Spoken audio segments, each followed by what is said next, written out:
मंच से लेके ऑडियो वीडियो 70 mm के पर्दा तक आप देखनी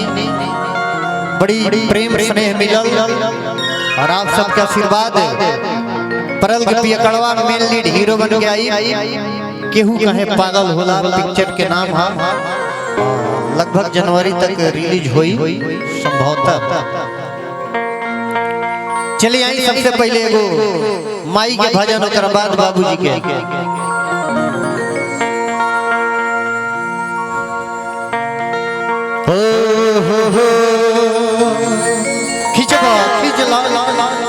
खींचला जगजीवन बाबू के मुड़िए खींचला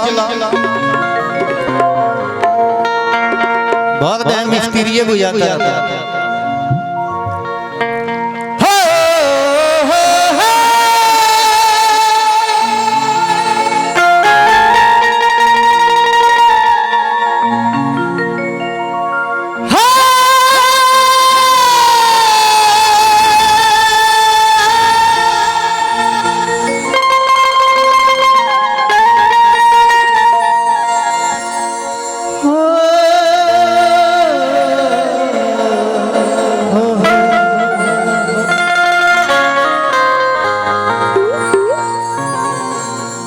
चलिए आई बहुत बड़ा कृपा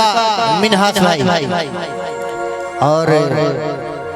मधुसूदन पांडे जी और हमने के ट्रेड मार्का के नाम हुआ के मधुसूदन पिया मधुसूदन और मुरलीधर पांडे जी गुरुजन के चरण कमलों में कोटि कोटि बार आदाब प्रणाम सलाम दंडवत गोड़ लगता और आई हते चुकी भजन ओकरा बाद गजन ठंडी के कि जाता रत जाड़ के जो गाड़ी के जा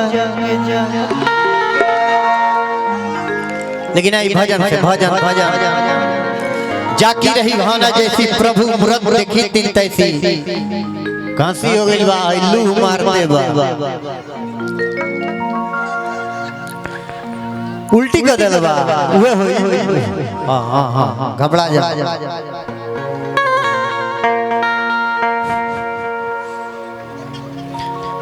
कि माई के दरबार निराला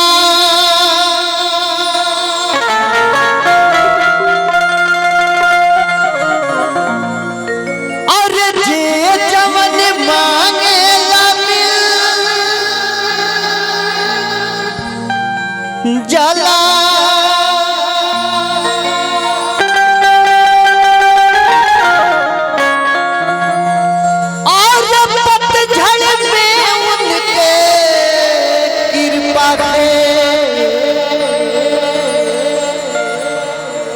सुंदर फूलवा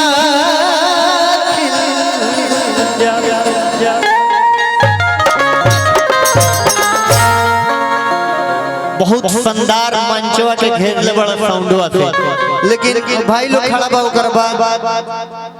कहे कि इतना ना स्टेडियम भाई में औरी बॉक्स हो जाता तब मजा लेकिन मंच में मजा बा शानदार संतोष साउंड चन्नू की बाजार। चलिए हमने के गुरुदेव गुलाब शर्मा के नगरी में हमने के उपस्थित वानी कि जनती की माई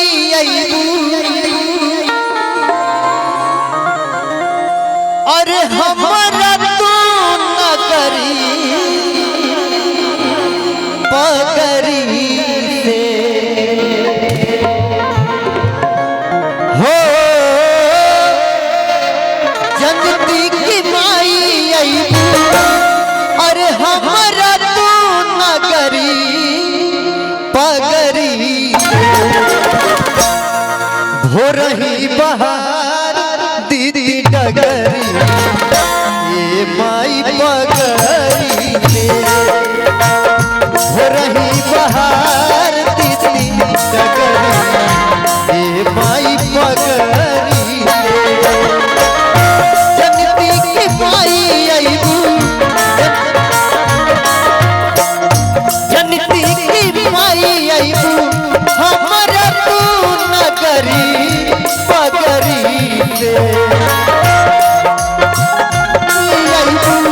हमारा तू नगरी पगरी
हम बढ़ैया बोलवई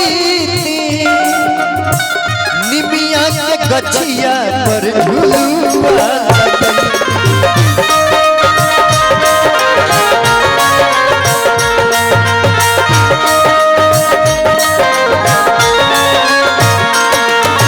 हमने के बीच में बड़ी सुंदर कलाकार असगर भैया जपन जापानी जी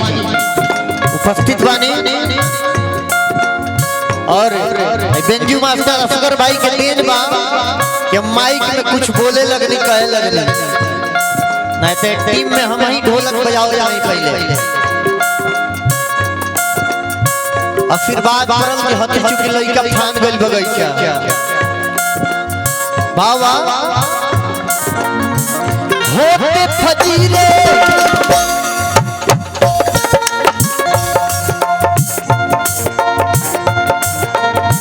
बढ़ैया बोलवई निमिया के गछिया पर झुलुआ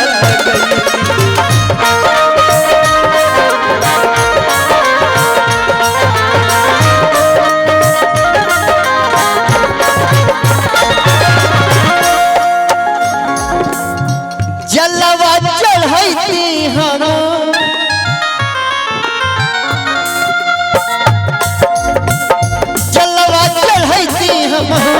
जलवा चढ़ैती हम भरी भरी कगरी मगरी से जलवा चढ़ैती हम भरी भरी कगरी मगरी से हो रही बहार दिसी कगरी ये माई पगरी से हो रही बहार ये माई पगरी दे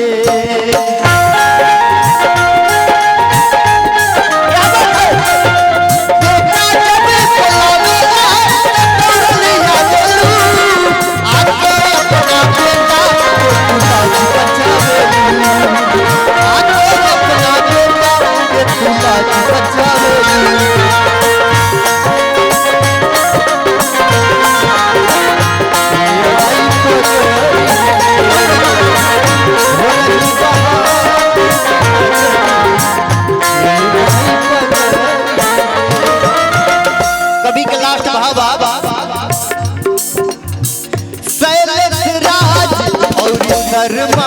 गजेंद्र पतना सुनाई माई दुख पावे